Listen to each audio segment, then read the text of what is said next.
Happy Tuesday, everyone, and thanks for coming back to Cozy Horror with me, Dr. Plague. Let's get you some great stories to help you work out the week and hopefully get a little closer to Friday. Today's topic of discussion is the strange things that sometimes happen to or around children, and I think I've got some pretty good ones to get us into it today.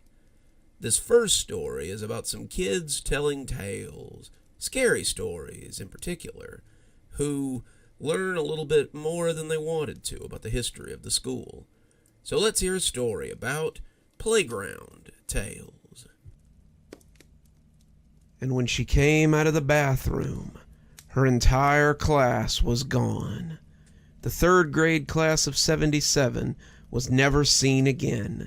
But they say sometimes you can still hear laughter in the woods outside. The door opened, and we all covered our eyes as Reggie grinned in at us. "I knew you guys would be telling stories again. You should have waited." Becky sighed, Randall chuffed unhappily, and I tried to smile as I told Reggie to close the door before someone saw him.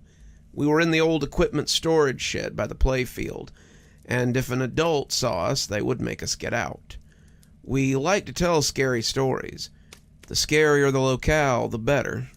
The old equipment shed had been unanimously decided upon because A, it was home to a lot of creepy crawlies, and B, it didn't let in a lot of light. We had to keep finding new places to tell stories because the ones we had got old pretty quick. You can tell stories in a place for only so long before it stops being scary, but also, sometimes it was because the teachers chased us out. The third reason was stepping in right now and grinning like a shot fox at us. Reggie was the weird kid of PS24, and he had earned that title honestly. It wasn't just because he was overweight to the point of being a blob, and it wasn't just because his hair was full of thick, gross-looking dandruff. It wasn't just because his dad was the janitor and seemed to love the job, or because he ate sauerkraut and onion sandwiches for lunch. The reason was that Reggie just emanated an aura of unsettledness. I got the feeling about him that I got about certain adults or dogs, the ones your parents tell you to stay away from. Reggie had a feeling of danger, of not rightness about him, and it made me uneasy. It didn't help that he had adopted us as his best friends this year. Becky, Randall, and I had been friends since kindergarten, but we had managed to avoid getting too close to Reggie. That had lasted until 4th grade, when we were in Miss Novak's class together. Reggie had decided that we were his best friends. He didn't have any regular friends, and he adopted us as his. This led to a year of smelling his sandwiches at lunch, having him follow us on our playground games, and listening to his wheezy, resting breath as he sat in our pod in class. We had hoped that we would be rid of him at the end of the year, but when our parents had signed us up for summer school care, a kind of after-school care during the summer, we had groaned as Reggie came in and saw us. He explained that the school had agreed to let him attend for free if his dad worked through the summer, and we all prayed that he would be in a different 5th grade class than us when next year rolled around. "Well, since you've already started telling stories, I got a good one," Reggie said. "It's the tale of the skinned raccoon." Reggie started to lay out his story about a skinned raccoon that had been seen one night while his dad worked late, and we all tried to pretend that it wasn't the most gruesome thing we had ever heard. The way he described the raccoon made me think that he had not only really seen it, but that he had probably skinned it himself. He said it had left little red footprints on the floor as it walked away, and his father had been angry when he found them. "We followed them all the way to the woods, but we never did find the raccoon." We all made an appreciatively scared noise, but I think we were all just hoping that he would let us move on. When Mrs. Simon pushed the door open a moment later, telling us this was off limits and we needed to leave, it was almost a relief. We left the shed, trying to kind of lose Reggie as we did, but we knew he'd find us again. was impossible to hide from Reggie. He knew everywhere and everything about the school, all the hidden nooks and crannies. His dad had keys to any door in the school, and Reggie often borrowed some of them to get into places he shouldn't. His dad always covered for him, for some reason, so he never got in any trouble. It's weird, it was like his dad was scared of him sometimes, but he was a grown-up, and there was no reason that he should have been afraid of him. As we left the shed, running into the sunshine of the triple-digit day, Reggie said something that caught my interest. "That's a shame. I was going to tell you guys about how I saw the missing kids a few nights ago." The missing kids. That was a big topic of discussion these days. Last year, 4 kids had gone missing from PS24.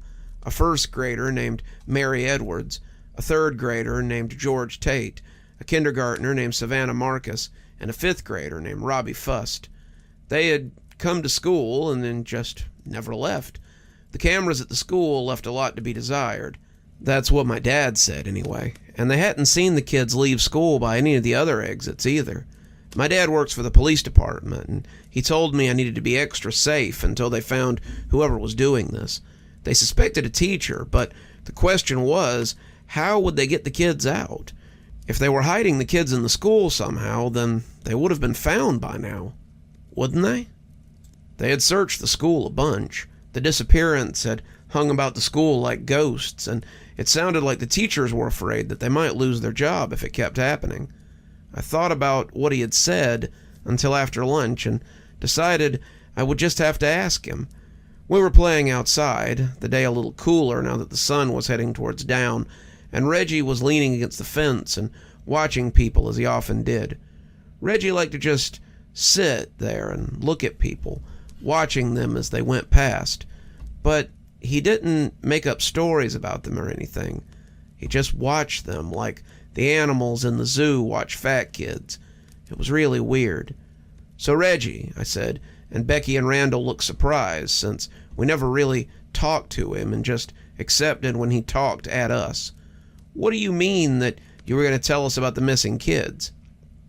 Reggie turned his gaze away from a first grader who was chasing a ball with some effort, and his grin was downright predatory. "Oh yeah, I saw them the other night when Dad was working late." "Like you saw them, I said. "Like you know where they are." "Well, yeah," Reggie said. "They're under the school." I looked at Becky and Randall, and the two of them now looked as interested as I was. "Why haven't you told anyone?" Reggie shrugged. "No one asked." I could have smacked myself in the forehead. "Well, can you take us there?" Reggie was already grinning like a creepypasta monster, but I saw a glimmer pass over his eye, and I should have known to take it back. He wanted to show us. He wanted us to come with him, and I suddenly didn't want to go. But it didn't really matter if I wanted to or not. If there was a chance I could help my dad find those kids, I wanted to. Dad was worried about losing his job, too, if they didn't find somebody, and I didn't want that to happen. "Yeah, I'll show you. Come on." Reggie looked over at Mrs. Simon and Mrs. Gay to make sure they weren't paying attention, and the 4 of us headed towards the school. Reggie led us into a side door, through the 3rd grade hallway, and to the middle of the school to an area called the Square. The Square had been a part of PS24 since it was built in the 70s. It's an area of grass with a couple of small trees growing there. How the roots don't mess up the school, I don't know, but it's a place that a lot of kids usually go to between classes. There's a utility building in the middle of it, and that was where Reggie took us. He pulled out a long key from his short pants and unlocked the door, ushering us into the little building before closing us into total darkness. Then he pulled the chain on a light hanging from the ceiling, and we were left looking around a small square room of tools and other implements.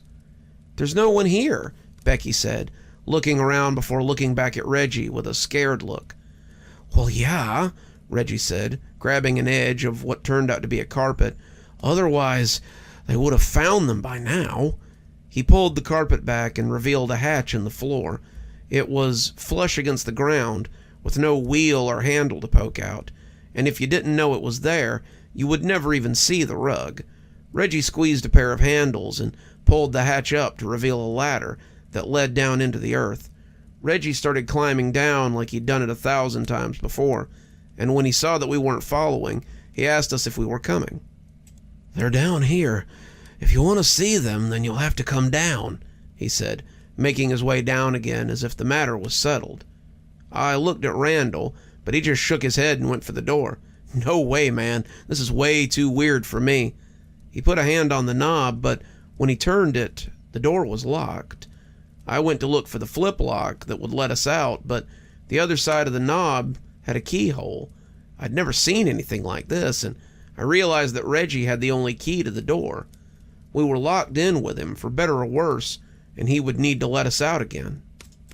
I looked at the hole and figured it beat being stuck in here. At least, we might find another way out if we went down. We descended the ladder slowly, the darkness thick around us. I tried turning on the light on my watch so we could see a little, but it didn't provide much light. We spread out, trying to find a switch, and when the light suddenly came on, I jumped.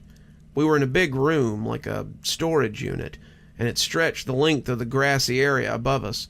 The ceiling was metal, the walls were metal, the floor was concrete, and the place was full of boxes. They were stacked up to the ceiling in some places, and I wondered what this place had been before it was just here to store things. We grouped up, moving around as we checked the room, and I saw something speckled on the floor. It looked like someone had spilled juice, or maybe paint, and as we came around a big stack of boxes, I saw another door. This one wasn't locked, and as it came open, we saw that it led down a long hallway that went further into the underground. "What is this place, anyway?" Becky asked, sounding a little scared as we followed the tunnel. "I'm not sure," Randall said, "but my mom told me that she used to go here, back in the early 80s, and people used to talk about there being bomb shelters or something under the school. She never saw them, but she said that was something the other kids told stories about." "You think that's what these are?" I asked, seeing a door coming up on our left. Randall shrugged. "Maybe, I guess. It would make sense for it to be in the very middle of the school." We tried the door, but it was locked tight. The next 3 were also locked, but the 5th door opened pretty easily and held what we were looking for. Well, not exactly what we were looking for, but we found the missing kids. The room had been some kind of workroom that had been turned into just another storage room. The boxes that the kids were lying on were drenched in blood. They were dead, thankfully. If they hadn't been, they would have been screaming. They were naked, their clothes lying in rags, and someone had been very busy. Their arms and legs had been removed, the bones broken cruelly. Their stomachs had been opened, their entrails hanging around them like snakes, and a few of them were missing eyes. The little girl, Mary, I thought, had her jaw pulled off and her tongue was missing. Becky started throwing up. Randall sounded like he wanted to scream, and when someone started laughing, I knew we'd stumbled into a trap. It was Reggie, his bulk blocking the door. He had a knife, the long kind you found in a kitchen, and he was grinning like a creep again. He just kept standing there, not trying to come after us, and it was clear that he realized, like we had, that we weren't going anywhere. "Looks like you found the lost kids. Guess it's time to add 3 more to my little collection." "Come on, Reggie," I said, trying to talk our way out of this. This isn't funny. You got us pretty good with these Halloween decorations, but enough's enough. You win. Just let us out so we can..." When he slashed me across my chest, slicing a long red line that split my t-shirt and my skin beneath, I hissed in pain and stumbled back. "There's no getting out now. You're staying here forever. I meant to get you all before school ended, but there was never a good opportunity. Now, we can be friends forever. All 8 of us." I was scared, but Randall had clearly gone past scared. He screamed like a cat that's been stomped on and ran at Reggie, shoving him as the big boy stabbed him in the shoulder. Even though he got him, Reggie was still off balance. He fell into some of the boxes, and we scattered. Randall had gone back the way we came, Becky running after him, but I knew there was no way out that way. I went left, running into the unknown, and when someone roared like an angry beast behind me, I charged heedlessly. I don't know how long I ran. I don't know how far I ran, but when I slammed into a ladder, it was hard enough to make my eyes blur. I shook myself as I started to climb. I couldn't let him catch me. If he caught me, I'd be dead. I climbed and climbed and climbed, and when I got to the top, I pushed at the hatch and almost screamed when it wouldn't move. I pushed and pushed, getting a little bit of give, but it always came back down again. I couldn't make it budge, not even a little bit, and as I shoved at it, I started hearing something down the tunnel behind me. It wasn't loud, not like someone running, but it was feet coming up the concrete. I screamed and shoved at the hatch, feeling it give but not open. I squinted as something fell on my face, dirt or something, and I had to brace my back against the wall so I could use both hands. I got brief flashes of light as I shoved, just the slight glimmer from the edges, and when I heard the laughter from the bottom of the ladder, I kept shoving, praying to God to help me. "Found you," Reggie sing-songed, putting his foot on the bottom rung of the ladder. "You might as well just come down. That hatch doesn't open. I don't know where it comes out at, but it's not gonna help you." He started climbing, and I felt like crying as I shoved at the hatch. My arms were hurting almost as badly as my chest, and I was afraid that he would get me before the latch could open. He would cut my legs, and I'd fall down the ladder. Then he'd do whatever he wanted, probably drag me back to his little room and finish me off. I shoved and shoved, yelling for help as he got closer and closer. He was climbing slow, on purpose, really stretching it out, and his words were muffled by the knife that he held in his teeth. "Scream all you like. No one is coming to help." But we both squinted when the hatch came slowly open, and I saw the faces of about 7 or 8 kids I recognized from the program. They helped me out, yelling for a teacher as Reggie retreated down the ladder. They had seen him, though. They knew he had been down there, and as the teachers came running, I was lying on the grass and breathing heavily. I was in a corner of the field, the back corner by the utility shed, and the kids had been playing kickball when they heard a loud shrieking noise that had come from that direction. It was the hinges on the door, long ago grown over with grass and covered with dirt. They came over and saw it opening and closing, and when they heard me yelling, they came to help pull me out.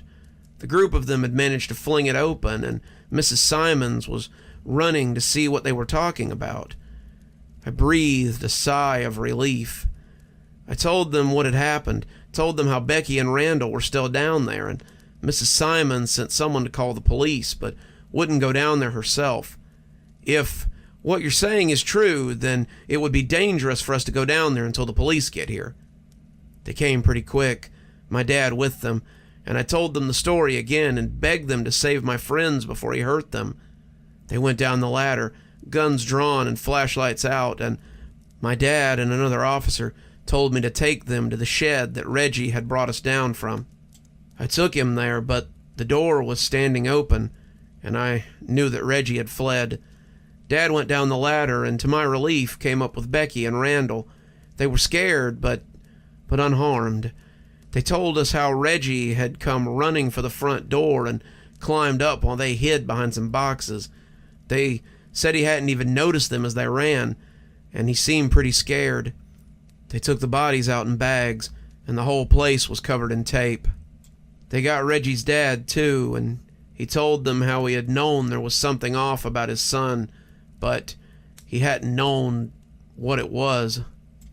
I know it's not right to be afraid of your kid, but I was really afraid that he would kill me one night.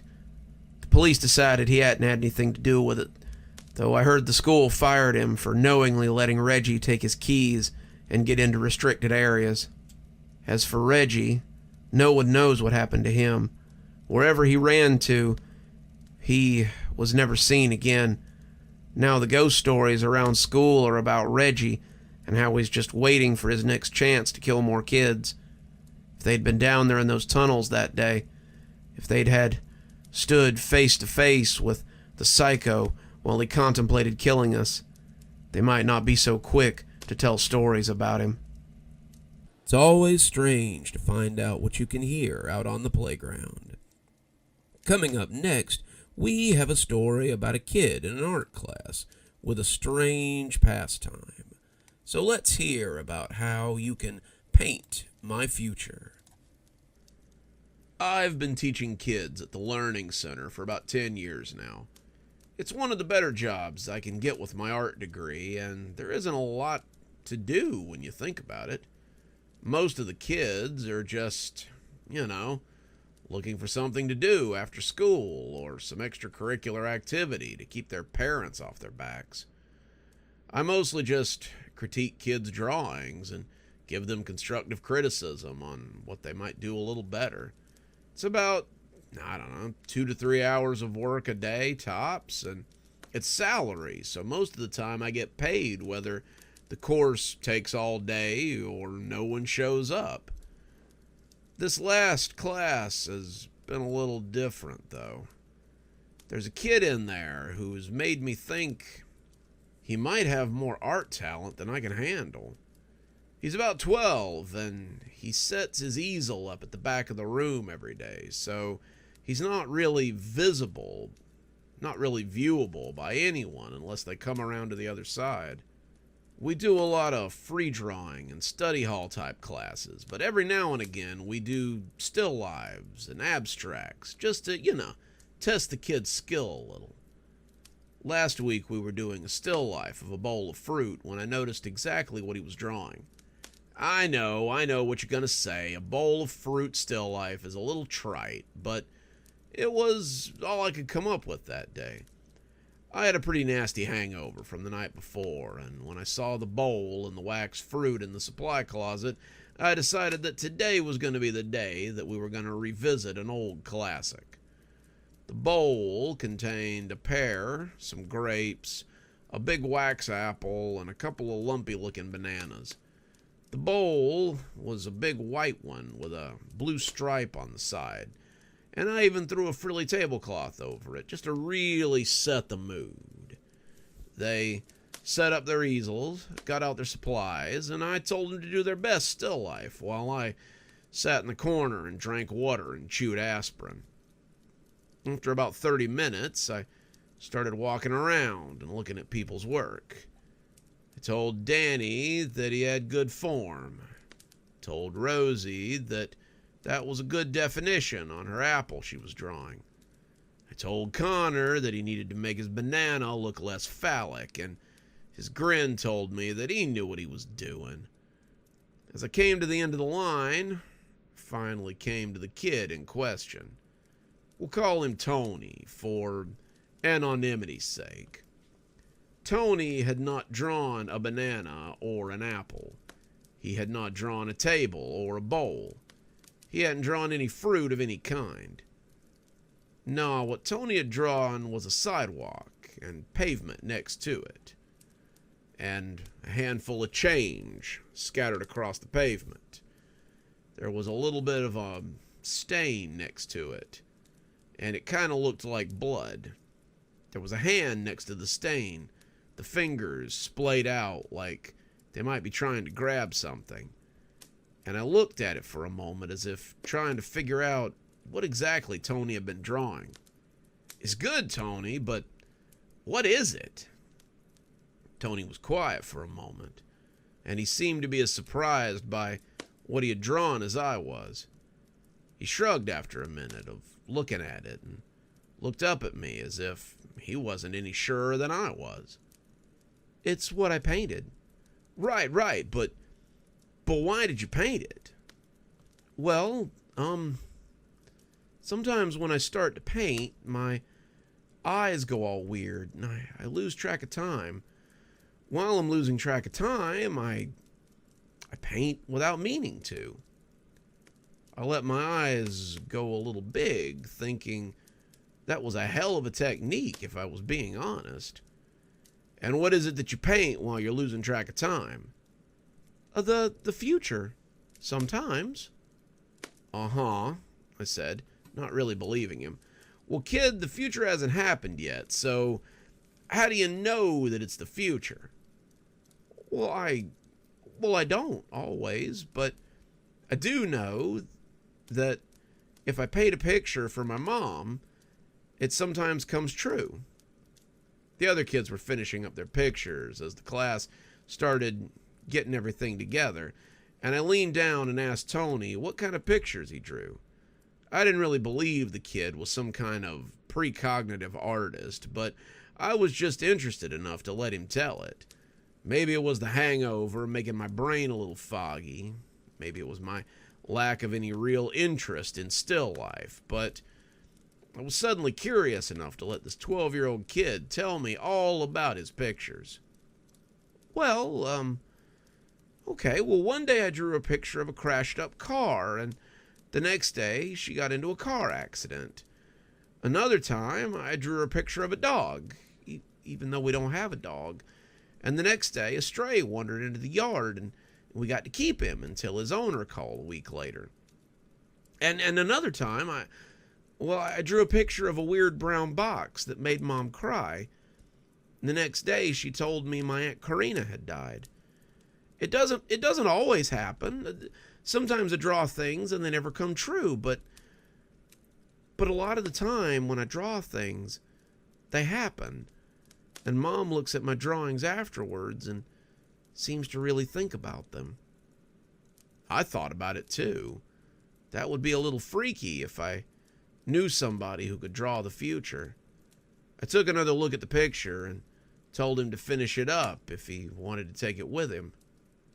To my surprise, Tony shook his head and said he didn't want it. I asked him why not, and he looked at me in that way that kids usually look at adults in horror movies before he told me that the picture was mine. What do you mean? I don't know, but I feel like it's your picture. Once we got done with the still lifes, we moved on to something else. I had them do another still life, an easel set up for an art class, and when I came around, I noticed that Tony had drawn the exact same picture he had before. I thought maybe he hadn't drawn anything for a moment, but then I noticed an exact copy of it sitting next to his easel. When I asked him why he hadn't drawn a new picture, he just shrugged and said that this was what he had drawn. That made me feel a little funny. And after they had finished with that one, I told the kids they could have free draw for the rest of class. They went to the supply closet and got paints and chalks and acrylics, but Tony just drew in his notebook until his mom came to pick him up. I was still thinking about that picture as I left that day. I figured maybe I would walk down to the corner store and get something a little stronger than Tylenol to get me through the evening. I wanted to sit on my couch, drink a few beers, and just try to put it all out of my head. I was counting the change in my pocket as I stepped off the sidewalk, and suddenly I was falling before I was ready for it. My change went scattering across the blacktop as I stuck my hand out to break my fall. My palm slid across the pavement, and I hissed as it scraped over my flesh. There was a car beeping at me, and people asking if I was okay as they tried to help me up, and I just shook myself and ran off towards my apartment. I ended up just going home and sitting on the couch as I tried to make sense of what had happened. It had happened exactly like it had in the picture, and I just sat there on the couch and tried to wrap my head around it before I finally turned in for the night. I was still trying to wrap my head around it the next day as I came to class, sober for the first time in a while. I decided I was going to give the kids free draw this time. Maybe put some prompts on the board and see what they did with them. And when Tony came in, he lifted his hand to me and asked if my hand felt any better. I asked him what he meant, and he said that I'd fallen and scraped my hand the day before. I asked him how he could have known that. Tony hadn't been in the crowd of people that had helped me to my feet, and neither had his mom. I had been pretty sure of that. I drew it, Mr. Randy, so it had to have happened. After that, I started paying more attention to Tony's pictures. I wasn't always in them, but sometimes he would leave pictures behind for me, and I would use them to try and figure out what was going to happen next. When he drew me a picture of a crying woman, I figured I was probably going to have a fight with my girlfriend, and just decided to make dinner instead. When he left me a picture of a dead bird on my fire escape, I was unsurprised the next day when I found a dead crow out there. When he left me a picture of an overdue notice, I decided not to go out and eat with my friends that night so that when it came in the next day, I'd have money to pay my power bill. We went on like that for a while, about 4 months at least, but when he left me a picture the other day, I had to stop and look at it for a while as I tried to figure out what it meant. It was a solid black canvas. Tony had just covered it in black paint. I found an empty black paint can next to his easel and 3 spent permanent markers, as well as several run-down black-colored pencils. Every conceivable inch of the canvas had been painted black, and it gave me the creeps the longer I looked at it. What did this mean? What was he trying to tell me? Not wanting to take any chances, I decided to make my way home before night fell, and I was behind my door before the streetlights came on. He left me another all-black canvas the next day. I wanted to talk to him about it, but every time he finished with the canvas, he seemed to go somewhere, and I never saw him after he was finished. I tried to talk to him while he was drawing, but he never responded to me. It was as if he was so involved in whatever he was drawing that he simply couldn't hear me, and he always seemed to leave when I wasn't paying attention or when I was working with another student. I tried to talk to his mom, but she must have picked him up a few blocks down because I never saw her pull up after class either. It went on like that for close to 2 weeks, and for 14 days I found his black canvases left sitting beside the easel. Finally, I'd had enough. I was having nightmares about those black canvases, and I had to know what they meant. The next day, I sent them to free drawing again, and before he could even open his notebook, I took it out of his hand and looked at him steadily. It was the first time I'd really gotten a close look at him while he wasn't under one of those fugue states he went into, and the kid looked terrified. He looked as if he was expecting something terrible to happen, and the dark circles under his eyes told me that he'd been missing sleep because of it. "What do the black canvases mean?" I said, keeping my voice low. He shook his head slowly at me, but I wasn't going to let him get off that easy. "What do the black canvases mean?" I asked a little louder, and I must have been heard because a couple of kids turned to look at me. "I don't know," Tony whispered. "You drew 'em. You have to know." "I don't. They're all I see lately. Every time I close my eyes, every time I fall asleep, every time I take out a pen and start to draw, I see that all-black canvas, and it scares me." His notebook slipped out of my hand then, and when I bent to pick it up, I saw that every page was covered in those solid black lines that filled every corner of the pristine white paper. I felt my hands start to shake, and when Tony snatched the notebook back from me and went running out of class, I didn't stop him. I don't know when this is supposed to happen.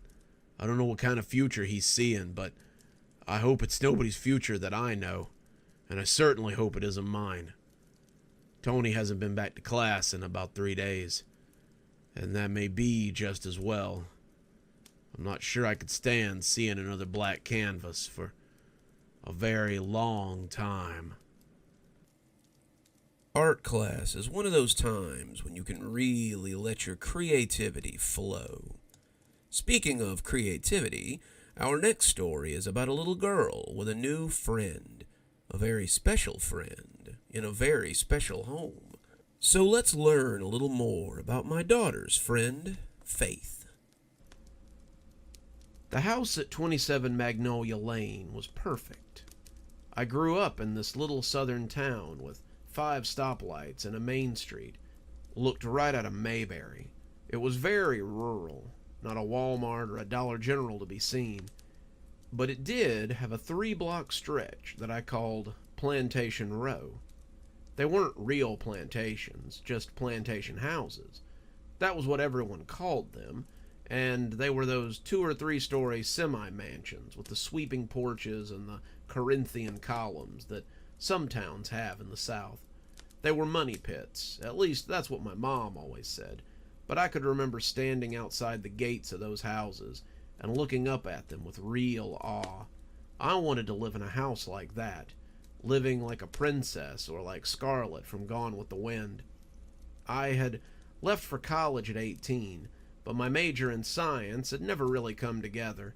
Instead, after I changed from science to English, and then English to teaching, and then finally to small business management, I landed on something I had never considered. 6 months later, I had my realtor's license, and I found I was pretty good at staging and selling houses. I worked around for a while, always checking on houses in the town I grew up in. I got married, had a little girl, made huge commissions from houses I sold, and did pretty well for myself.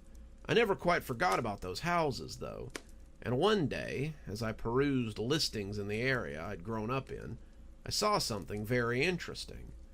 Jameson Realty, the only realtor in that little dirt-splat town, was going out of business. Jameson Realty was where my uncle had worked when I was a kid. The town wasn't huge, but the land around it was great for farming. Uncle Chuck usually did pretty well off the acres of farmland he helped people buy, or the old homesteads from people who couldn't hack it. I couldn't believe they were closing up, but it also gave me an idea. I called Uncle Chuck, now retired, and asked him to reach out to Mr. Jameson and see if he'd be willing to sell the business to me instead. "Sure, Jackie, I bet he would. It's just been him and Sara working there since I retired, and I think that's most of the reason he's closing up. He's getting pretty old, and realty is a young person's game these days. I'll ask around, but I think he'd be more than happy to." And so, 3 weeks later, I signed papers and was officially the owner of Jameson Realty. More importantly, I used the sale as an excuse to sell our 3-bedroom condo and buy Magnolia Crescent, the second largest plantation house on that particular block. It needed some work, but David said it was a project he could work on while I sold houses. We hired movers, packed our bags, and a week later, I was pulling up in front of the huge old turn-of-the-century house, the very one I used to stare at when I was a kid, actually. The house needed some TLC and a lot of renovations and remodeling, but it was comfy, and parts of it were move-in ready. David had gone through and hung up Visqueen in the places that he was working in, or that were dangerous for our daughter to wander into, and he set to work as I set to decorating. I couldn't believe that I was here at long last, decorating one of the plantation homes that I had coveted for so long. It was like a dream come true, and Emma, our daughter, seemed happy to fix up her room just the way she liked it. Emma was 4, so it wasn't like she could do more than arrange her toys without help, but she seemed excited by the new room, twice the size of her old room, and the big backyard where we promised her that we'd set up a swing set and a pool. It started out subtly, but I was too busy to notice at first. I was decorating and moving things by night, and pulling a struggling realty company into the 21st century by day, so my mind was a little busy most of the time. I came upstairs to talk to David about the changes to the master bedroom one afternoon, and heard Emma talking to someone in her room. It was the typical little kid chatter, the kind of thing you would hear on the playground or at daycare. But when I walked past her room, I noticed she was playing alone. It didn't freak me out or anything. Kids sometimes hold whole conversations with just themselves, but when I asked if she'd made an imaginary friend, Emma laughed at me like it was the silliest thing she'd ever heard. "No, Mommy, I'm talking to Faith." I thought that was an odd name for an imaginary friend, but I shook it off and went to find David. That night, however, I heard something in the hall that made me sit up. It was faint, barely above a mouse step, but I could hear someone walking around on the upstairs landing. I rolled over to see if it was David creeping into the bathroom, but he was exhausted from his day of remodeling and snoring beside me. That left only one person that could be up, so I peeked out the doorway to see what Emma was doing out of bed at this hour. I opened the door, expecting to see her searching for the bathroom, but was greeted instead by a light bobbing at the end of the hallway. It was made all the more ghostly because the end of the hallway was separated by a thick sheet of plastic, which made the light look even stranger. It reminded me of the descriptions of St. Elmo's fire or fairy lights, and as I walked slowly towards the partition, it crept slowly, bobbing along behind the murky plastic. And as it did, I could hear someone whispering into the gloom. "Hello," it said, before walking a little farther and saying it again. The voice sounded like Emma, but it wasn't exactly the same either. The voice was a little higher. The voice contained just the twang of an accent that Emma had never had. And when I brushed the plastic aside, I saw her walking down the unsafe hallway and calling out to no one. "Hello," Emma said, though it took me a moment to recognize her. She was dressed in some kind of bedsheet, looking for all the world like a kid in a ghost costume. And as she stumbled along, she would raise her Fisher-Price lantern she'd gotten with her make-believe camping set and call out for someone. "Emma?" I asked, not wanting to startle her, and when she turned around, I had another awful moment where I thought something terrible had happened to her. In the light of that lantern, it looked like her eyes were missing for a moment. She put the lantern down and did this whole body shudder, like a dog shaking off water, before looking at me with confusion. "Mommy? Where am I?" I went to her, hugging her before leading her back to bed. "You're sleepwalking, Emma. You looked like you were trying to find someone. Do you remember who?" "I don't know," she said, looking lost. "In my dream, Faith was calling for me, and I got up to look for her." "Well, tell Faith not to play in the unfinished part of the house, please. It could be dangerous down there." She nodded, still looking half asleep, and I put her to bed and told her goodnight. That was the first night, but it wasn't the last. It wasn't every night, at least not every night that I could remember, but at least twice a week I would hear Emma walking into the hallway that David was renovating and calling out, "Hello." At first, I would just come and help her go back to bed. Sometimes she knew me, but sometimes she didn't. Sometimes she asked if I was Gladys, sometimes Bridget, but most nights she knew I was Mom. She never went downstairs, something I was afraid of, and she never came into our room or the bathroom. It was always the hallway, and always at night. After a while, I was more curious than concerned. David had fixed it so that most of the repairs were cosmetic, and now there was little chance of her hurting herself on a loose board or something. I started following her, seeing where she went, and each of those nighttime excursions would end the same. She would go to the farthest room, helloing all the way, dressed in her bedsheet and holding her lantern. Once she came to the room, she would go to the closet, a dark wood box that was barely big enough for guests' coats, and stand there facing the wall. The first time I found her there, I could only hear her whispering, and when I shook her, she spun around so fast that I had to take a step back. She glared at me through the veil, and for just a moment, I'd thought it might not be Emma. Then she shook herself and asked me where she was. A few days later, I found the drawings. I was cleaning up a room, kids can be pretty messy, when I came upon a stack of drawings. They were piled on the table, Emma working on a new one, and they all depicted two girls playing in various parts of the house. Emma was in a pink dress, something that stayed consistent throughout most of her pictures, and the other girl was in a strange kind of wrapper.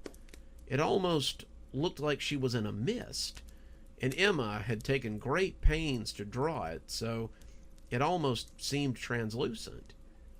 "Who's this?" I asked. "That's Faith, Mommy," Emma said. "She's my new friend, remember?" Looking through the pages, it seemed as if Faith and Emma played a lot together. In the backyard, in the kitchen, in Emma's room, and there was even one or two of them in the bathtub. The only one that really stood out was the last one. Emma was standing in a room that looked a lot like the one I often found her in at night. The furniture and the layout was what gave it away, and she was holding a little lantern. Faith was in the closet area, but she appeared to be crying as Emma looked for her with the light. "Emma, why is Faith crying?" I asked. Emma looked away. "'Cause I can't get to her." I looked at her as she was coloring, but despite her eyes sitting glued to the paper, it felt like someone was looking at me. That was the first night the banging started. It was subtle the first time. I woke up at 2 a.m. to the sound of someone hitting the wall farther down the hall. I already knew what it would be when I found it, but before every thunk, the little voice came drifting from the room.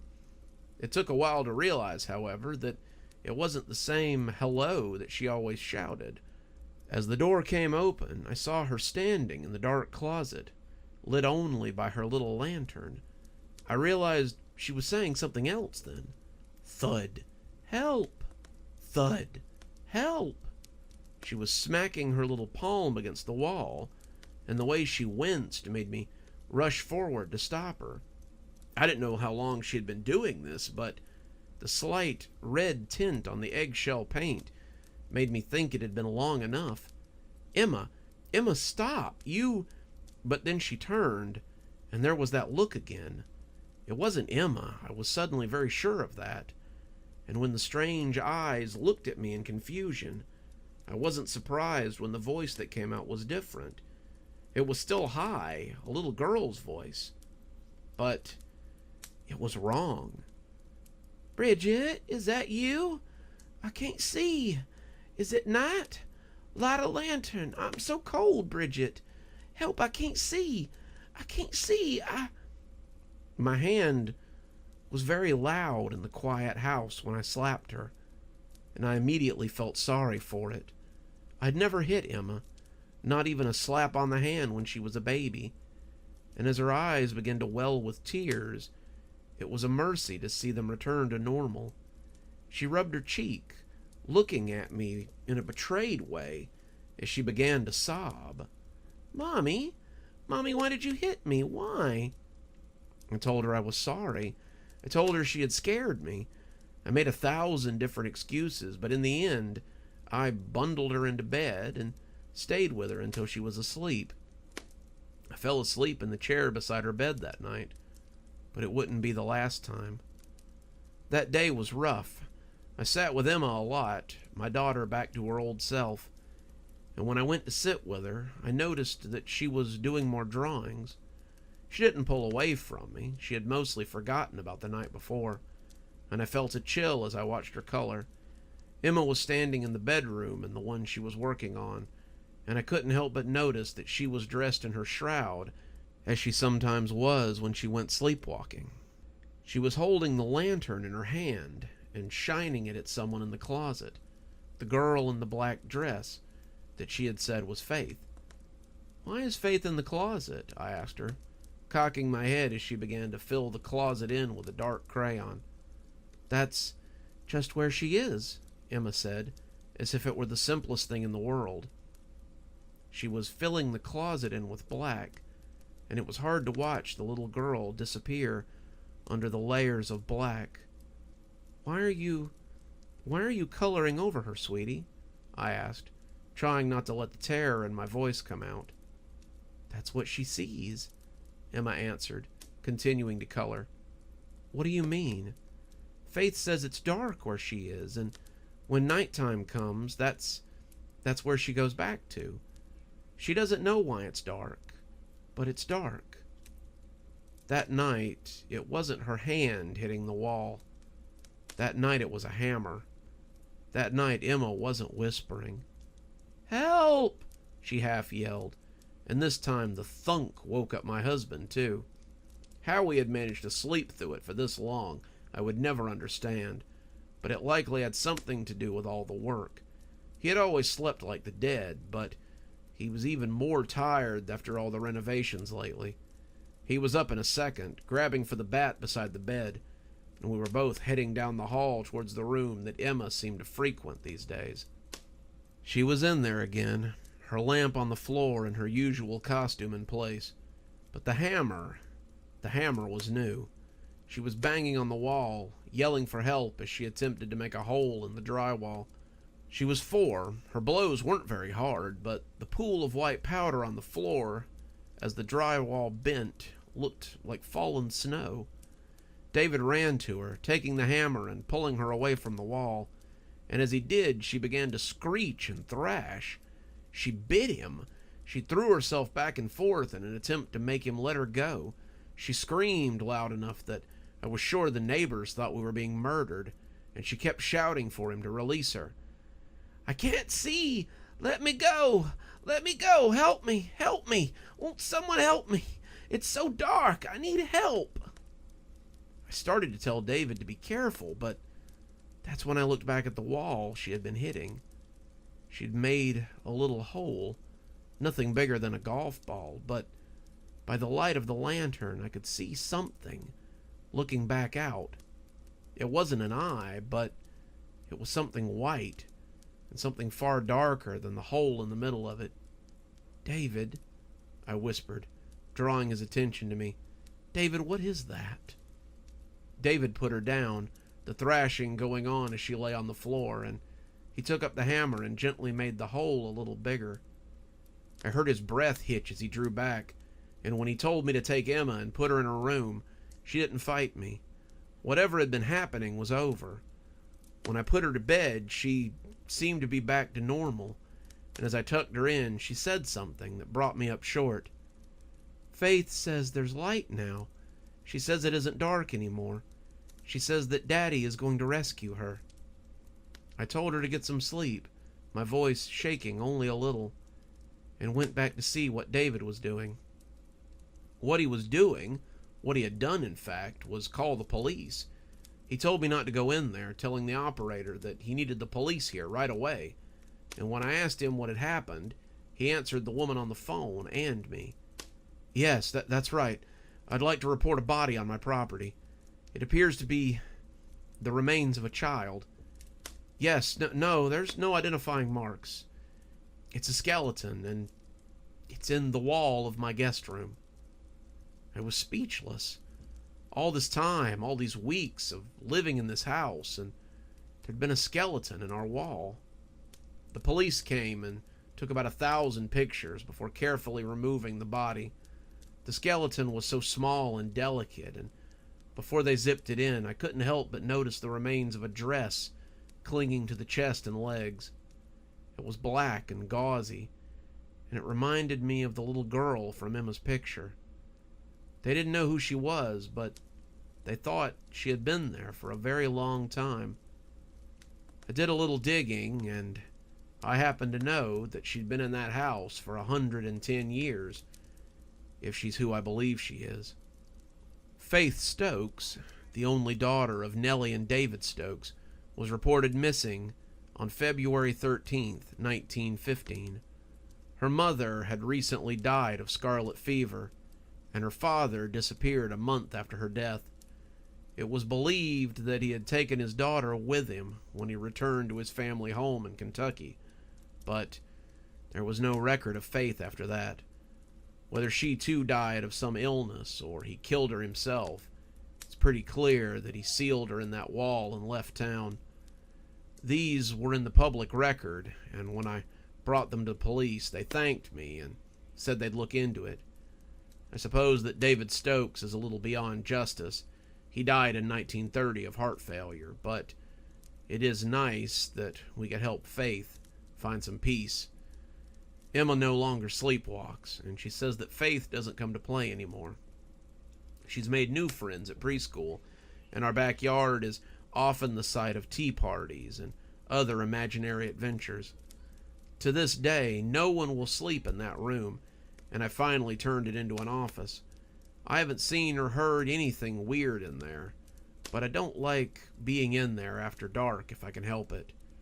The hole in the wall was patched, but sometimes I still imagine I can see that little hole that gave Faith the light she'd been searching for. You've got to keep your friends close after all. They're so hard to come by. Coming up next, we have a story about a man who was abducted when he was just a kid, and it changed his life irreparably. So let's hear a story about how I was abducted at a very young age. When I was 8, I was abducted for about an hour. I know that's an odd statement, but trust me when I say, it gets weirder. When I was 8, a man abducted me right off the street. My parents and I lived in a shabby apartment about a block from my primary school. Since Mom worked days and Dad worked nights, I was responsible for getting myself to and from school since I was 6. I walked the same way home every day, and if someone was trying to snatch me, it wouldn't have been hard to learn my routine. So there I was, walking to school with my Power Rangers book bag swinging off my shoulder, thinking of nothing more pressing than the math test I hadn't studied for the night before. Suddenly, a white van rolled close enough to ruffle my hair with the side mirror of the van. Then a hand caught the handle at the top of my book bag and pulled me in. I struggled as the meaty hand lifted me into the passenger seat, but he pulled me up with little effort. He reached over and shut the door, his arm crossing right in front of my face. This would have been my opportunity to bite or kick or fight in some way before the van rolled on again. I found myself unable to react, though, frozen by the ease at which I had been lifted from the street. As we moved away from the curb, I glanced at my abductor as he sat behind the wheel. It's funny how your mind always creates a picture of a potential abductor. When the teacher talks about the strangers in school, I always picture a man in a long coat and a wide-brimmed hat that covers his face, a soft voice with a gentle nature. On all the TV shows I wasn't allowed to watch but did, child molesters were always these casual business types with vans full of candy and sweet smiles. This guy, however, looked nothing like the guys on TV. The man sitting next to me was large, gray, and scary looking.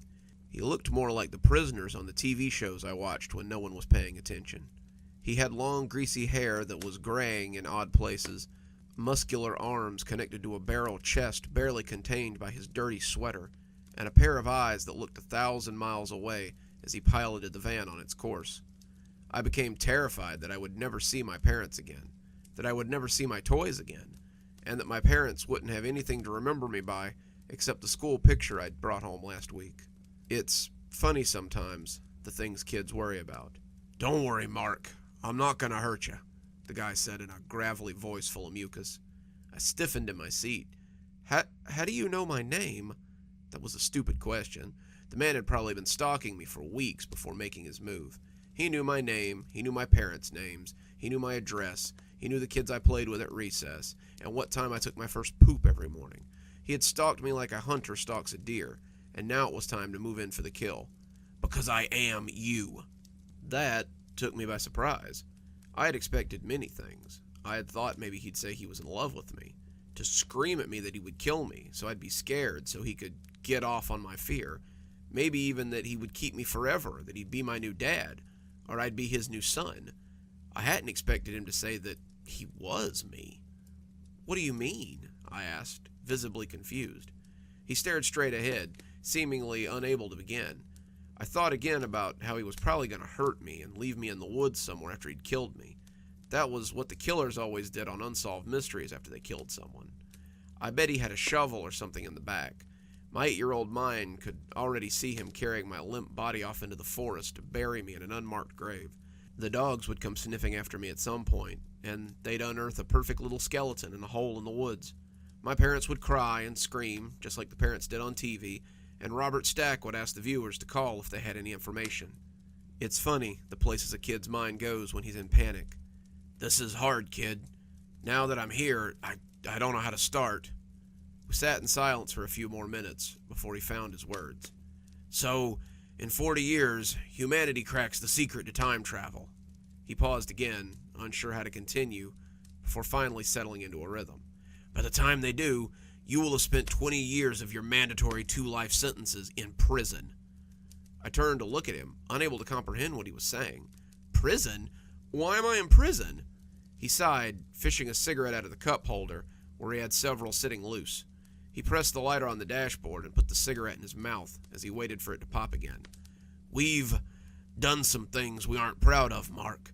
We acted in haste, and now we have to contemplate at leisure. Let's just say that you took the easy way out one too many times, and finally, it came back to bite you. The old neighborhood claims us all eventually, Mark. You're living in a septic tank, and it's only a matter of time before you get pulled down into the shit. The lighter popped, making me jump, and he yanked it out and pressed the tip to the cigarette. He inhaled and turned back to look at me. We don't have much time. Someone noticed me take you off the street. At least they did last time. And the cops are going to pull me over in about 10 minutes. You have to stop this from happening. You can't let the old neighborhood claim you like it always does. There are bad people there. People that will be responsible for your downfall. You have to get as far away from them as you can. You have to get away and never look back. If you stay, you'll be forever damned. Get out, Mark. Get out and live. The cigarette jittered in his lips. He was shaking me then, yelling into my face, shaking me as the cigarette's red end swam back and forth in his mouth.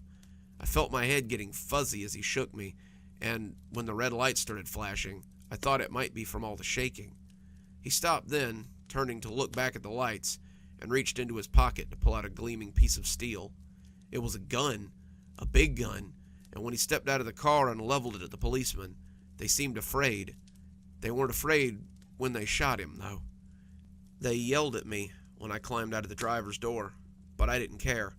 I held his hand as he lay dying, his face turning to look at me. I could see that half his cheek was missing. His sweater was turning the color of autumn leaves, and when he spoke, it was gurgly and wet. He coughed a bright spray of blood onto my shirt, and I still remember how it stood out against the bright yellow as the cops came running towards me. Get out, Mark. Get out before it's too... By the time they got there, he was dead. My parents arrived shortly after I got to the police station. Mom hugged me, crying, and Dad wrapped himself clumsily around me as well. It was the first time in months that I could remember seeing them together. As they folded me into their embrace, I remember thinking that everything was going to be okay. I could avoid the scary man's prophecy and prevent the terrible fate that he was trying to warn me about. How naive I was then. That night, Mom and Dad had a terrible fight. Mom wanted to leave the neighborhood. She wanted us to stay with Grandma and Grandpa for a while, until we could find a different place. She didn't feel safe here, not in a place where people just got picked up off the street and nearly kidnapped in broad daylight. Dad wouldn't hear of it. He had lived here his whole life. This was where his work was. She was crazy. Maybe she could just get another job somewhere, but he wasn't about to throw away 10 years on the job because she was scared. As I lay in bed, I realized that everything wasn't just going to be okay. I clutched my stuffed Ninja Turtle tightly as they continued to rage at each other in the living room. The next day, Mom came to talk to me. It was decided that Mom and I would stay with my grandparents for a while. It was also decided that Dad would stay at the apartment. A little while turned into the next 10 years of my life. My parents got divorced a year after we went to stay with Grandma and Grandpa.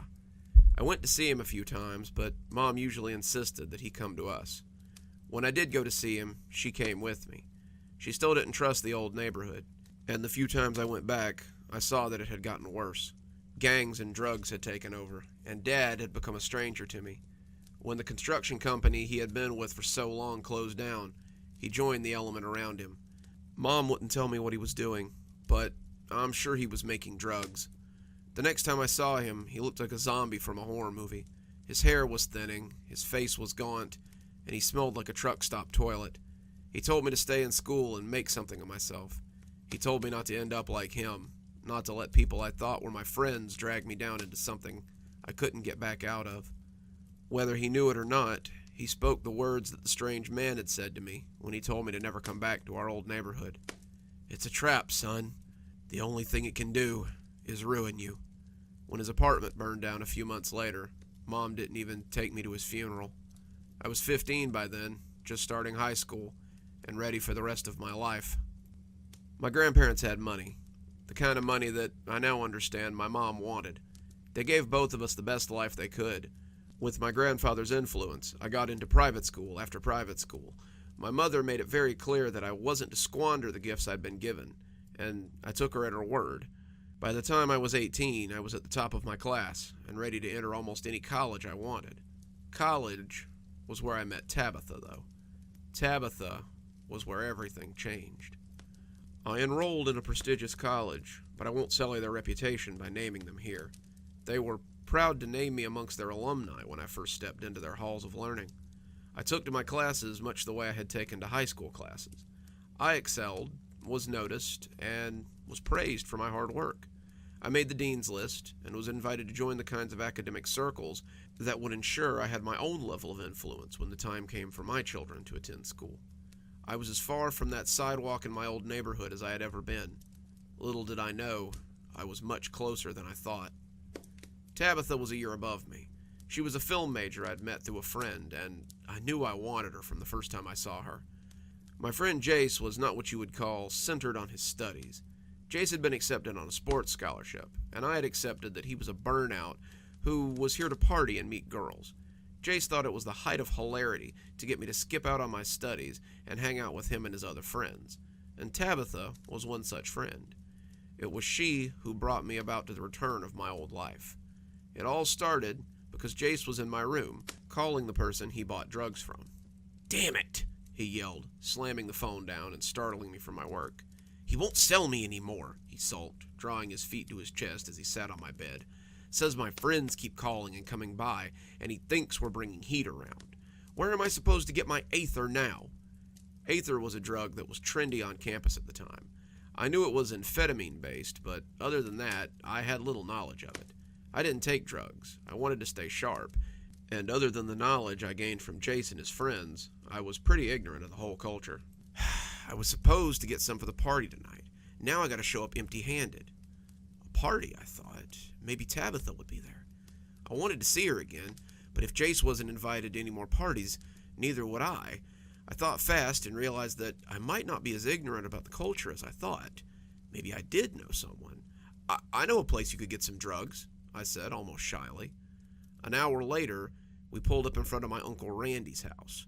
Uncle Randy was what I had always called Dad's friend Randall for most of my life. He and Dad had been childhood friends. Uncle Randy had been the best man at my parents' wedding, and I kept in touch with him a little after Dad died. His house had once been pretty, too pretty for a bachelor, Mom would often say, but now it looked run down and kind of creepy when we pulled up. Jace looked at me as if to say this was not how he was used to buying drugs, but I climbed out and told him to follow me. Randy was on the front porch, and he looked rough. He had clearly been cooking for quite some time. Burn scars and adult acne spotted his face.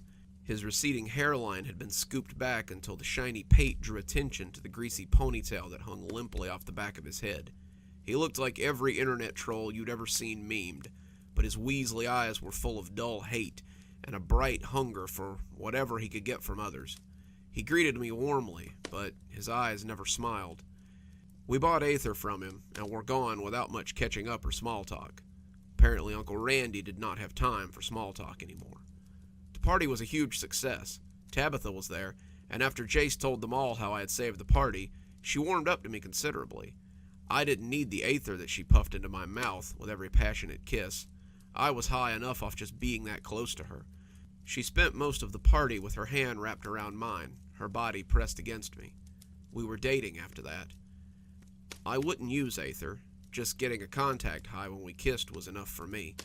She called it Aether hopping, and delighted in pushing the potent smoke into my mouth with every kiss. We started becoming very close. As we spent more and more time together, I tried to juggle my studies with the rush of my new girlfriend.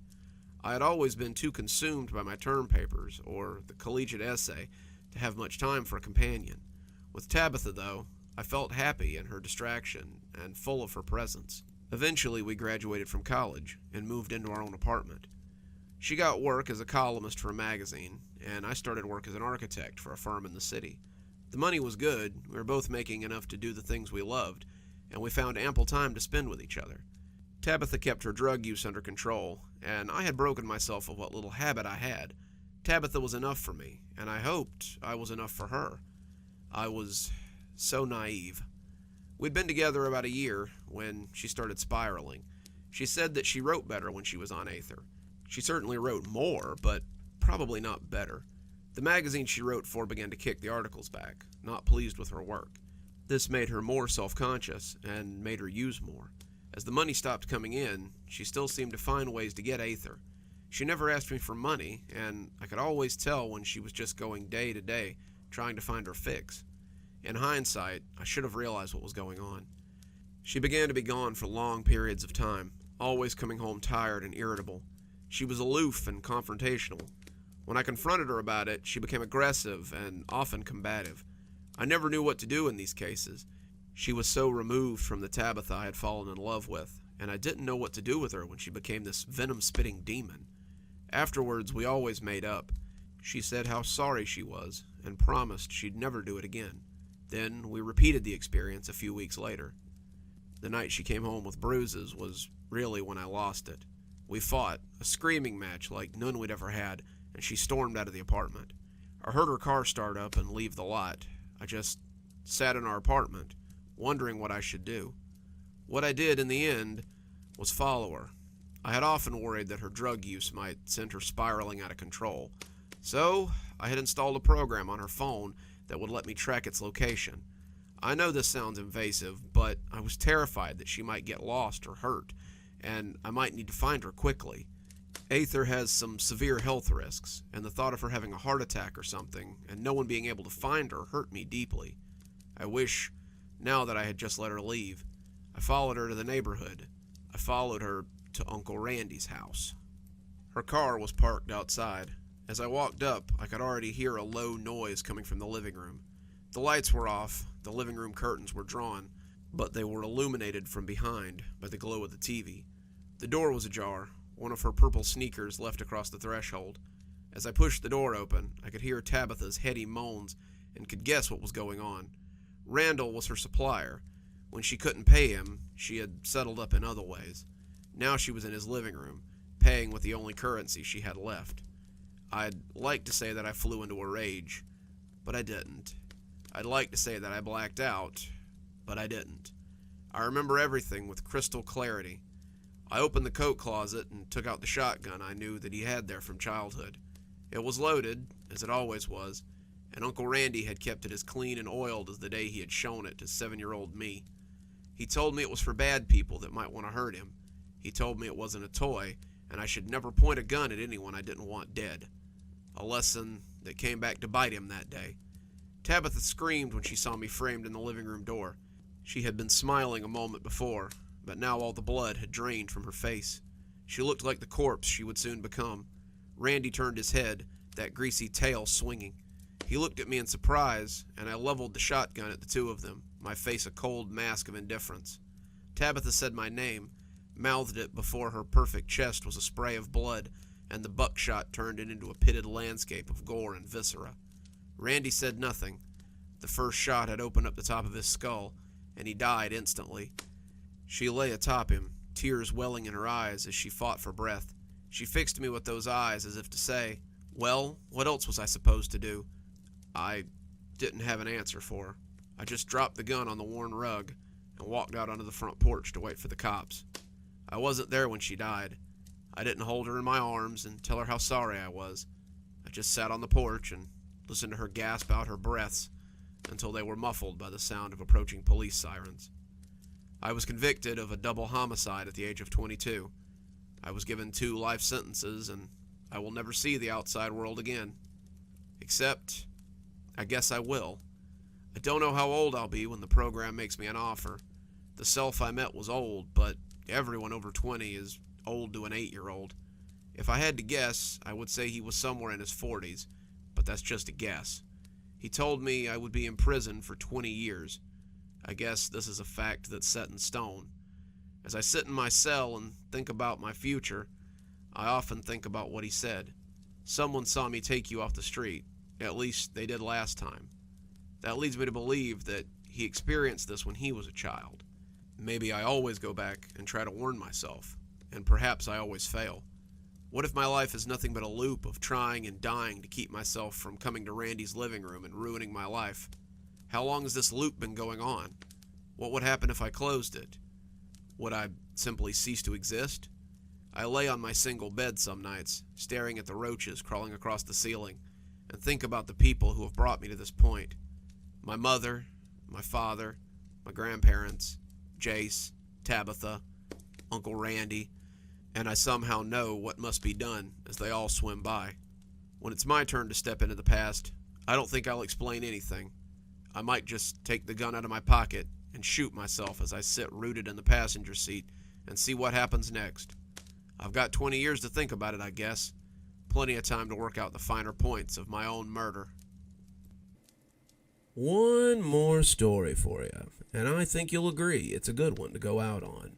We've got a story about a father whose child has gone missing and the strange journey that he goes through to get him back.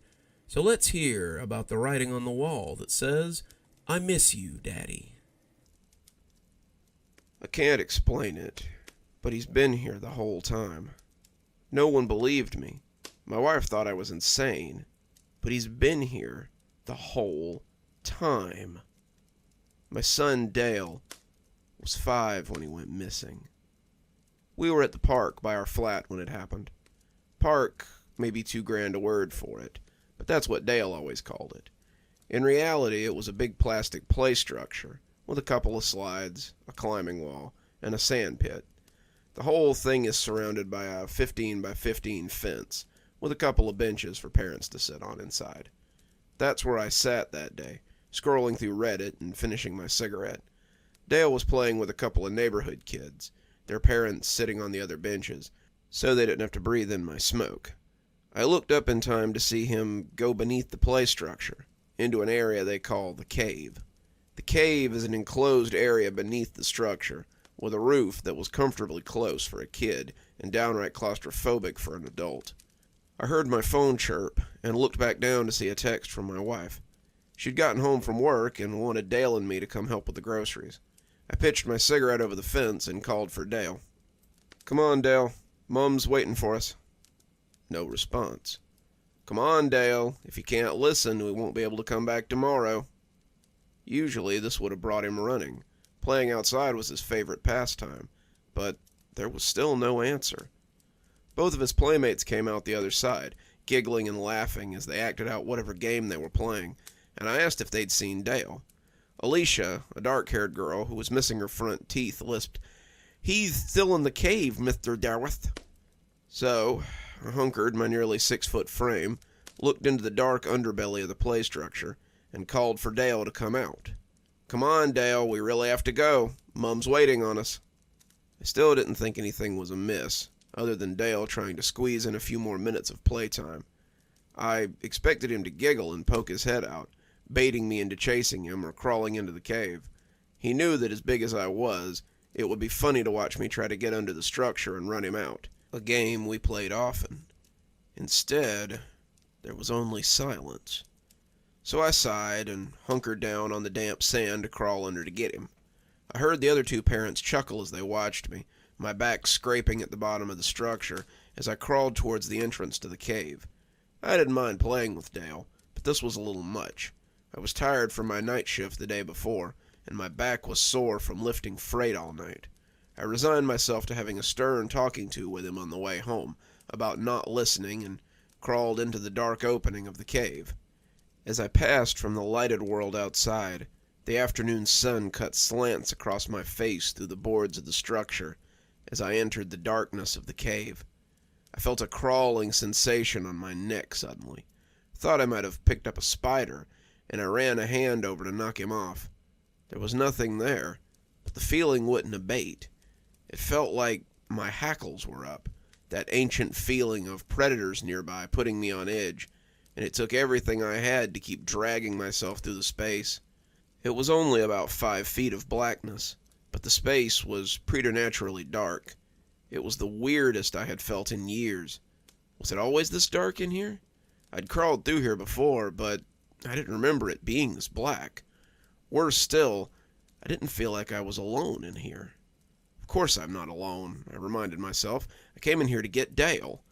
As I crawled through, I began to doubt that he was still in here, and the sense that something else lived here wouldn't so easily be put aside. I felt like something hateful lived here, something that was even now hungry and slobbering.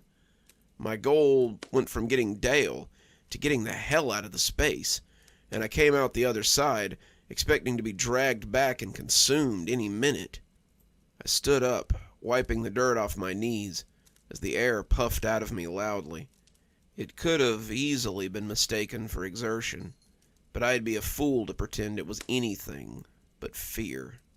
I expected my son to pop out and laugh at his silly old dad then, but he was still nowhere to be found. "Dale," I called, my voice becoming fearful after what I'd experienced. "Dale!" The other parents looked up, hearing the jagged quality of my voice, and rose to see if everything was okay. I can't find my son," I told them, and they told me not to panic as we searched the structure. My wife came walking up just as I started getting frantic, and she must have sensed my concern as she caught sight of me.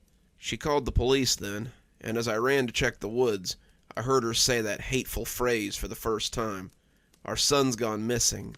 Please send help." Half an hour later, 2 cars pulled up and a couple of officers came to render assistance. I had searched behind the flats, in the scraggy woods nearby, around the little retention pond that I always told Dale to keep away from, and was just about to start knocking on doors when I saw them. They wanted to talk to me being the last to see Dale, and the officer in charge sent 2 of his men to check nearby houses as they asked me questions for the next few minutes. Where had I seen him? What was he wearing? Was there anyone suspicious around? Who were his mates? Where might he have gone off to? Did he run away often? And all the time they assured me that they would find him, and not to panic. I answered their questions honestly, but I knew that he couldn't have left the play park. Dale was small for his age. I told them so, and despite all my misgivings with the flat we lived in, they had done one thing that I thanked them for. The clasp on the gate was too heavy for a little tyke to push up. Dale had struggled with it before, but I knew he couldn't have left without help. The other parents said they hadn't seen him come out or seen anyone lurking around the playground that day. So the police searched. They searched the play park, the surrounding flats, the woods, and the whole area, basically retreading the ground I had already walked. As night began to fall, they called in more officers and began to canvass the wider area. My wife and I were distraught. Dale was our first and only child, but as the day stretched on, it seemed less and less likely that they would find him.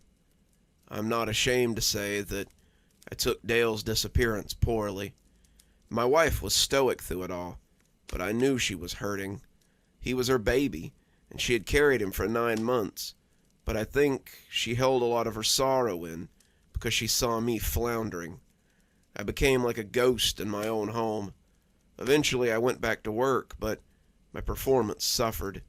It only takes a little effort to load things onto a truck, but I was falling behind, missing quotas, and making trucks late. The supervisor was a mate from primary school, fortunately for me, and he saw that I wasn't doing well. He suggested counseling and told me it might help, but I didn't want to tell some stranger about my problems. A year passed, my wife and I growing distant as the days went by, and as the anniversary of Dale's disappearance drew closer, I finally really screwed things up at work. I can't even say that it wasn't my fault, because it absolutely was. I was operating a lift, something I'd done since I got certified at 19, and as I backed out with a load, I hit a riser. It wasn't a hard hit, just a bump really, but the legs on that particular riser, as it turned out, were getting ready to give way. The riser collapsed in spectacular fashion, and when it fell on one of my co-workers. He lived. They managed to get the pallets off of him before they crushed him, but it broke his collarbone, and he had to be hospitalized. My supervisor was furious, but I could tell he was trying to hold back in the face of my sincere grief. I'm recommending you take a couple of weeks unpaid leave. If it were anyone else, I'd hand them their walking papers here and now, but I know you need help more than you need a trip to the unemployment line. Take these 2 weeks, sort your life out, and return to work. If this happens again, mate, I ain't gonna have a choice. I couldn't look at him. His pity was worse than his anger, and I knew I needed to do something. I nodded, mumbling a thank you, and he showed me out of his office. I walked around for the rest of the night, trying to figure out what I was going to tell my wife, and finding nothing. She would be mad, probably mad enough to push her to leave me. But as the sun started to peek over the horizon, I knew there wasn't much else I could do. She was just as mad as I'd thought she'd be, but her pity was just as hard to look at as my supervisor's had been. He's gone. Dale is gone, and making yourself a martyr over it won't change the fact. You still have insurance. Get some counseling. Figure this out. I need you back. Not just back at work, but back here. I miss him too, but digging into these wounds won't make it any better. Get some help, for both our sakes. There was something unsaid beneath that statement, and I understood it, but wasn't sure what to do about it. I spent the next 4 days in a blackout state. I had found my therapy at the bottom of a bottle, something I had avoided up to that point. With no job to go to, I just stayed at home and drank my pain away. My wife's patience finally ran out. After 2 days of watching me hunker on the couch like a sot, she told me she was going to see her mother for a few days, and suggested I sort myself out while she was gone. If I come home and you're still like this, I can't promise I'll be back for long. Once she was gone, I spent most of my day in a fermented haze. That's how, on the 5th day, I found myself buzzed and sitting on the same bench I had been on when I told Dale we needed to leave. It was early afternoon, and the play park was empty, thank God. It wasn't the first time I had just come to sit here, and the other parents often found excuses to leave with their kids when I came to wallow in my grief. I was the sad father who came back to the place he'd suffered most, and I really hoped the park had been empty when I got here. Even in my current state, I didn't want anyone to see me like this. It was embarrassing, and it might frighten some of the children if I came weaving into the park smelling like a distillery. I was staring at the play structure, thinking to myself that it might be time to get some help after all. When I first saw it, it was just 8 words, but those 8 words sobered me up faster than any cold shower ever could. On the side of the slide, in rough marker, someone had written, "Where have you gone, Daddy? I miss you."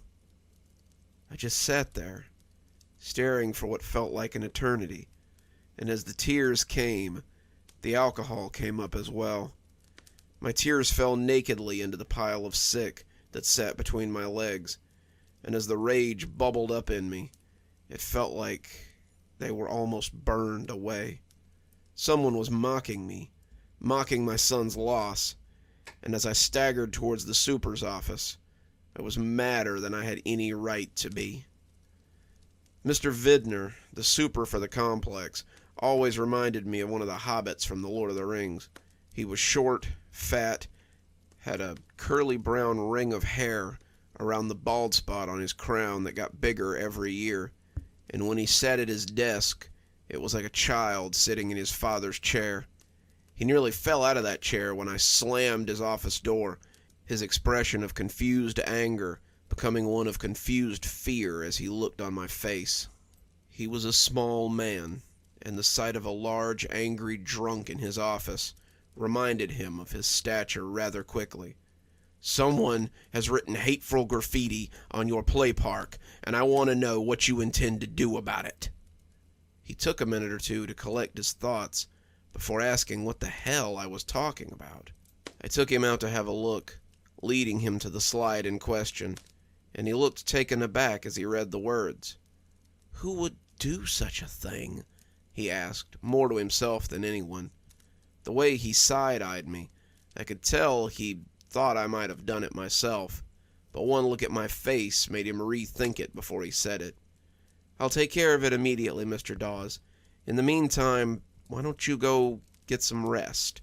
You look under the weather." He had the decency not to call me a drunk out in the open, and I conceded the matter as I went home to sober up a little.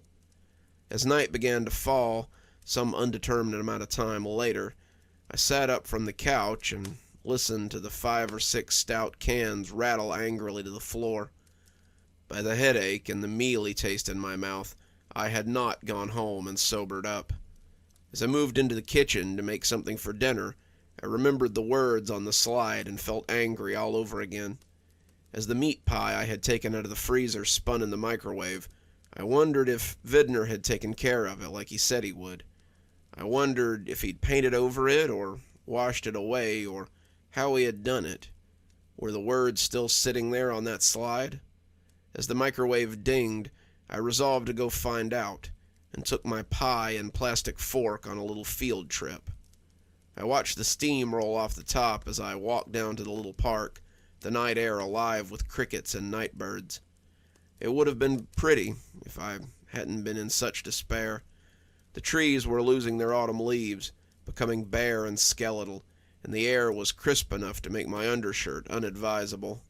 My bare feet slapped at the concrete as I walked away from my flat, and the closer I got, the better the view of the offending slide. The words were gone, the pressure washer having left the slide a little lighter for its effort, but as I came through the gate, I saw that something else had been added to the side of the structure. It looked like the same marker strokes, the handwriting big and childish, and as I read it, I felt a growl rumble in my throat. "I saw you today, Daddy. I saw you, but you didn't see me." I looked around as the wind rattled the nearby tree, expecting to see a group of snickering youths as they watched me. This had teenagers written all over it, and as the pie slipped out of my hand, I loosed my shout at the sky. Why? Why did they devil me like this? Was this a game to them? When I was a kid, we would never have done something like this to anyone, let alone a grieving father.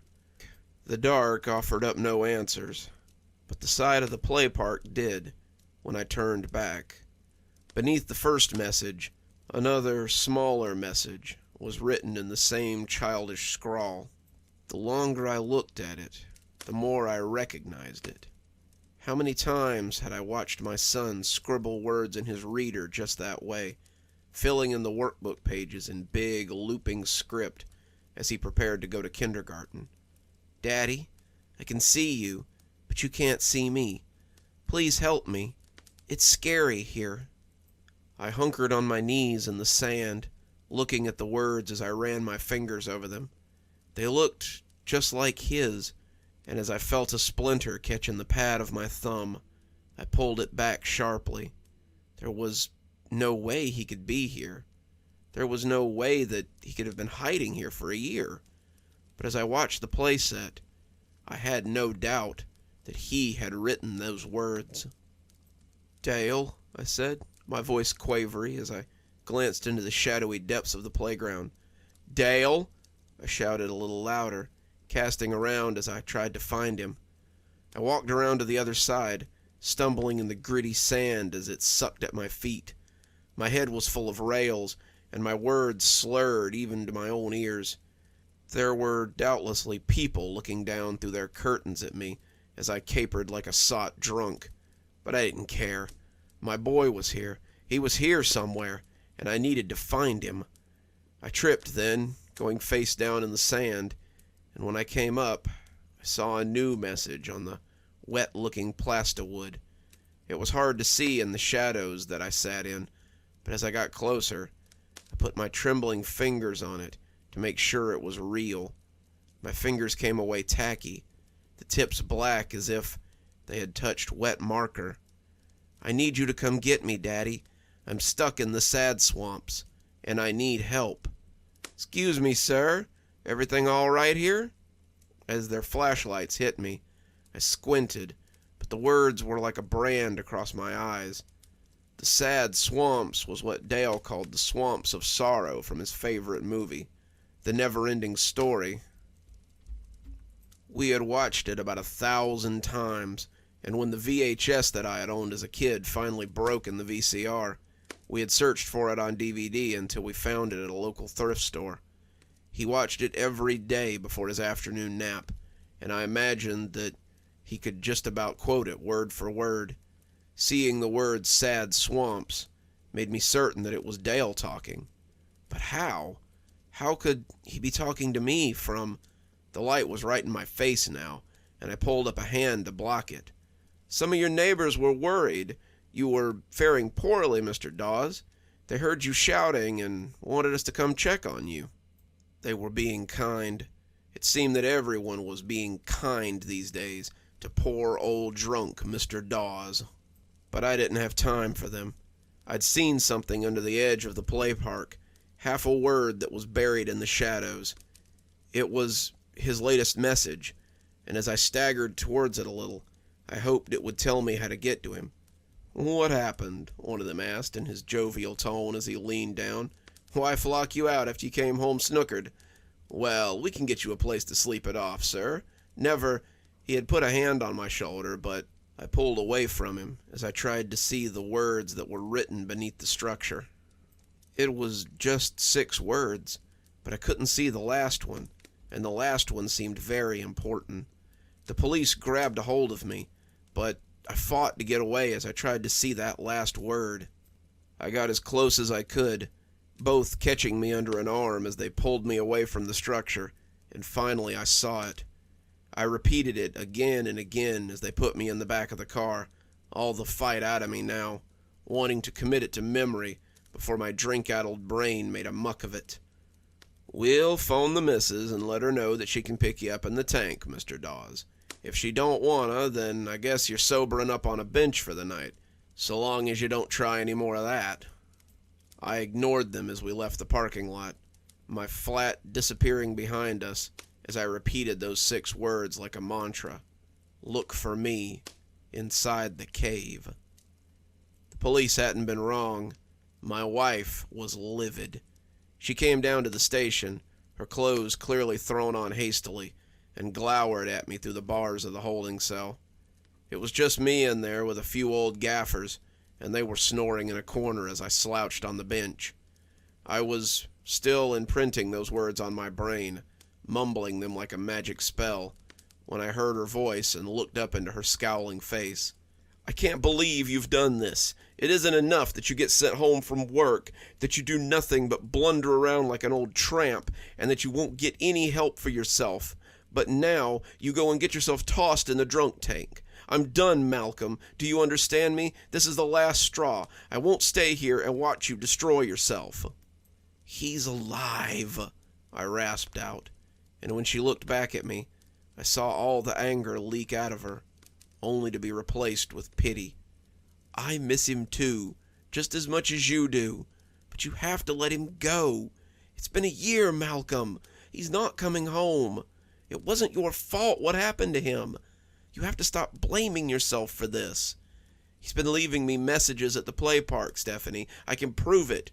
Come with me and I'll show you. We can find him. We can be a family again. We can..." But she cut me off with the first sob I'd heard from her in months. "I'm leaving, Malcolm. When they release you in the morning, don't call me. Go back to the flat. Go to your mother's house. Go to hell for all I care. I can't watch you do this anymore." She left me there with the other drunks, but I'd already decided what I had to do. They turned me loose in the morning, and after a brisk walk home, I got the things I'd need. I brought a torch, some string, and a big hunting knife I'd had since I was a teenager, and set off for the play park. It was early morning, and I had the place to myself, save for the pigeons still gobbling at my spilled pie remains. I didn't see any new graffiti, but I didn't need any. I knew where Dale was, and as I got on my hands and knees, I crawled around the playground and into the cave. Even in my assuredness, I felt foolish as I moved into the cave.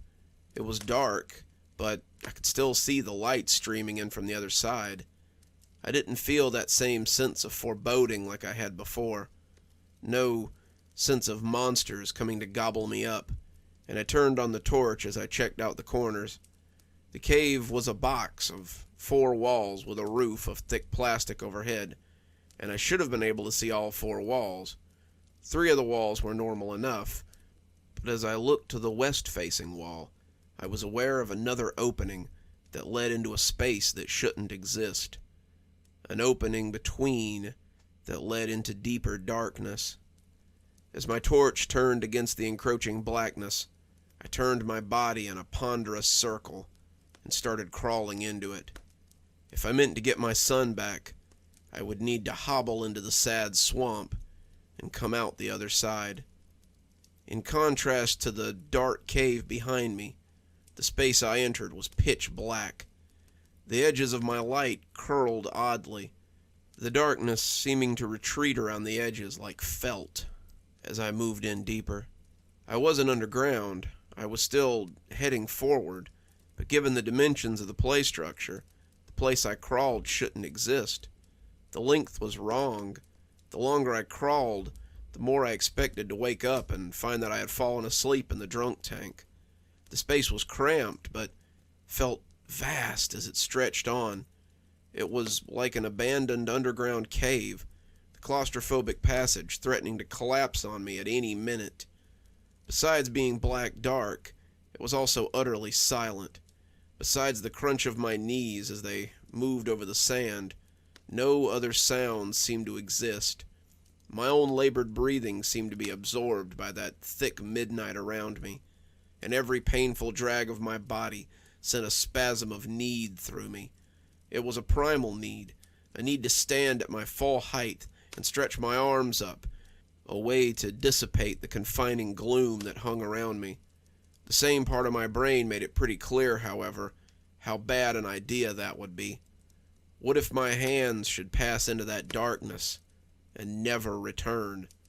What if the darkness came back with the hand? I kept crawling into that inky soup, wondering if I would simply wander here forever.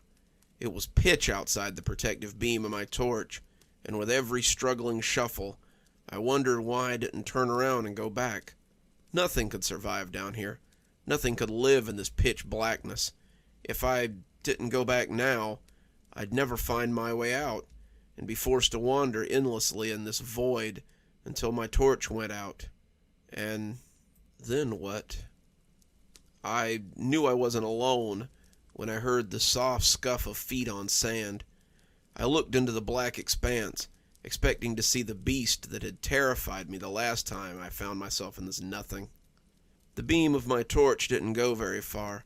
At the end of the light, I could hear the scuff of bare feet on sand, though. Something was coming towards me, and I wasn't sure what I was hoping to find. Would it be my son, or would it be a monster to end my journey? When a dirty, half-starved little boy buried me in a hug that circled my shoulders, I knew I'd found him. "Dale?"